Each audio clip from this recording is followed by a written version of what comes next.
یہ قرآن کے اوپر یہ قرآن دو گتوں میں محفوظ ہے. دو کس میں محفوظ ہے؟ دو گتوں میں محفوظ ہے. یہ قرآن دو گتوں میں محفوظ ہے. وہ قرآن دو گتوں میں محفوظ ہے. سمجھے بات؟ یہ قرآن دو گتوں میں محفوظ، وہ قرآن دو گتوں میں محفوظ ہے.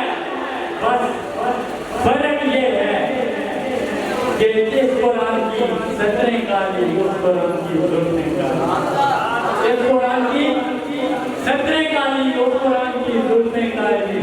اور یہ قرآن کتابوں میں آخری، وہ قرآن رسیوں میں آخری. ہم قاری صاحب کے پاس کسی بچے کو چھوڑتے ہیں تو یہ کہتے ہیں کہ جب بچہ قرآن پاک لے کے آتا ہے تو اسے کہتے ہیں وہ ایسا نہیں ہوتا کہ بچے نے بولا پڑھنا شروع کر دیا. پہلے کہتے ہیں ترتیب پڑھو، علی سے یاد کرو. یہ آخری بات پھر میں آخری خطیب کو دعوت دینے جا رہا ہوں. یہ آخری بات آپ کی سماعتوں کی نظر جس نے لی تو بڑے کام کی بات ہے. جب قاری صاحب کے پاس جاتے ہیں تو قاری صاحب کہتے ہیں پہلے کیا نہ ہو قاعدہ